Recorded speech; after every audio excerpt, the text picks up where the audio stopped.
Welcome to Study Loop. Let's evaluate the following integral. So we should use partial fraction decomposition here. That's the section that we're in.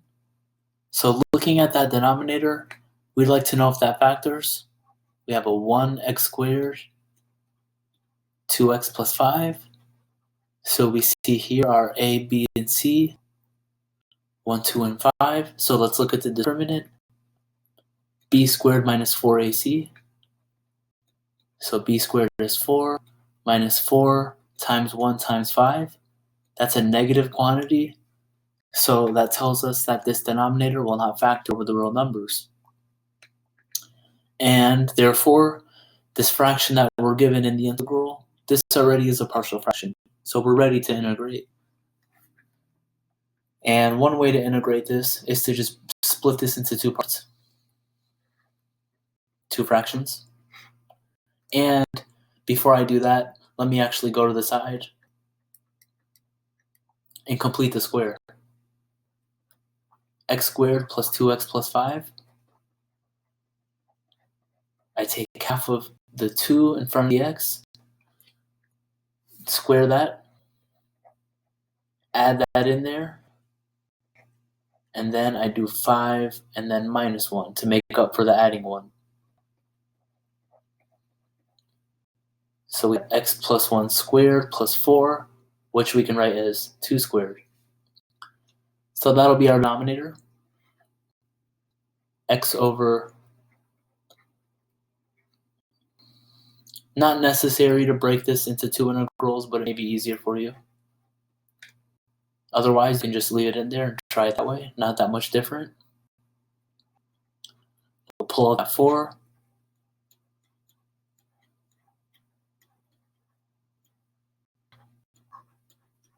And both of these integrals are very similar, same denominator. And they both can be solved using a trig sub.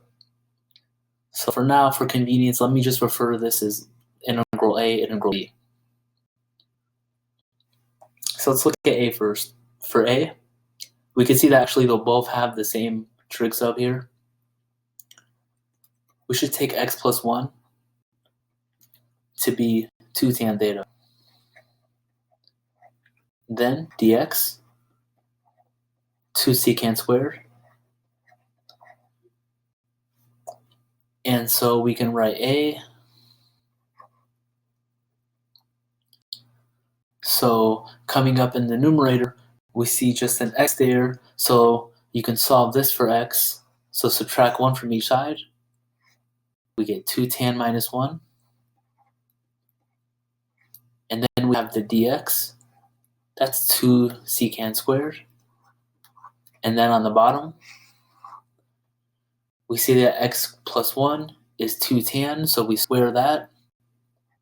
So 4 tan squared theta plus 4.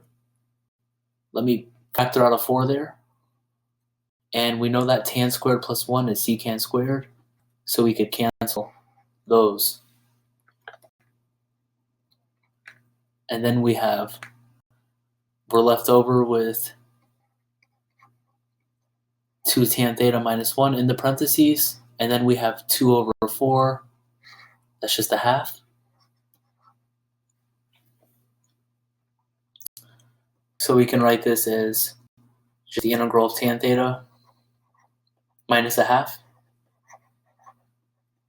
And then integral of tan, natural log absolute value secant.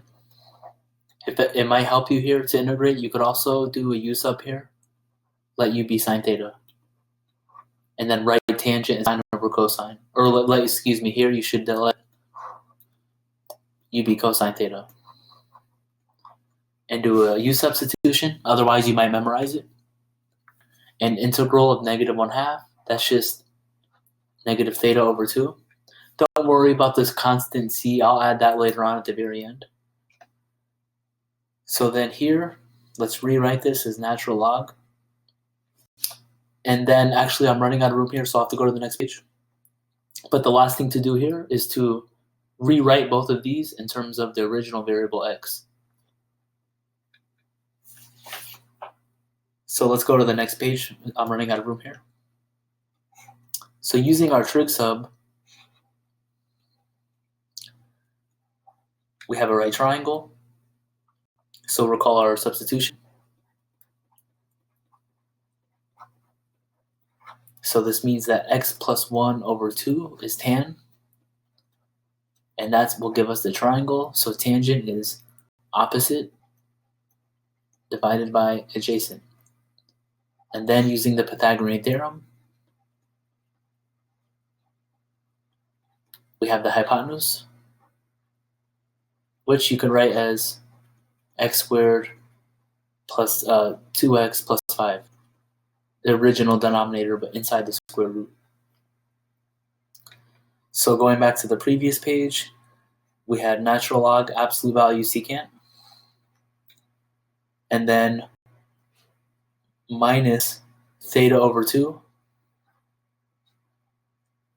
And now we can evaluate this. So that's natural log. We have absolute value. And then to evaluate the secant, it'll be hypotenuse over adjacent. So that's x squared, 2x plus 5 in the radical. Then divide that by 2. And then minus. And then to solve for theta, just take arctan on both sides of this equation here. Theta equals tan inverse x plus 1 over 2. So that's a plus 1 divided by 2. And also we have a 2 here on the bottom. Watch out for that 2. So we have tan inverse x plus 1 over 2, and also divide that by 2. So this is our answer for the first integral A. The second integral won't require that much work because it's basically going to use the same trig sub that we already used. So using the same trig sub that we already had for part B, so that was 4 times the integral x plus 1 squared plus 2 squared dx. We can write this as 4. And then dx, we recall that's from the previous page. And also on the denominator, we saw what happened on the previous integral. That will become 4 secant squared theta. So now we just go ahead and simplify this. So we could cancel, and we get out a 2, and the secant squared terms will cancel. D theta, that's just 2 theta. So 2 tan inverse x plus 1 over 2. So that's our answer for part B. Now the final step is to just add these answers together. Let me go to the next page to do that. So add A plus B. So we have natural log. No need to write absolute value here anymore because the thing that we're adding on the inside is these are positive numbers. Positive on the top and then positive on the bottom. And we had a 2 down there. So actually, let me rewrite that using the log properties. ln A over B. So I'll do my best to make this answer match the answer in the book. So using that property, I'll pull out the ln2. And then we also had minus arctan x plus 1 over 2 divided by 2. So that was from A. And then for B,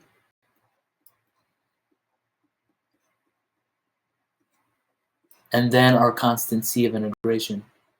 The last step here is to just combine like terms. We can combine these arctan terms. So we'll have 3 over 2 arctan.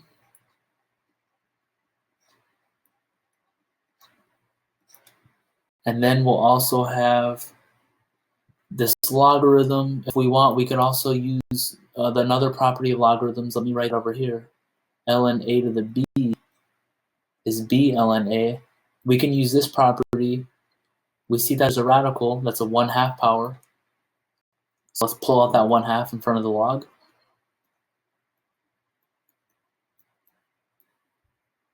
And there, technically, we should use absolute value, maybe negative. And then this is a constant. C is a constant, so let's just add those constants together and call it D. So here, by D, I just mean C minus ln2, that's just a constant, and there's our final answer.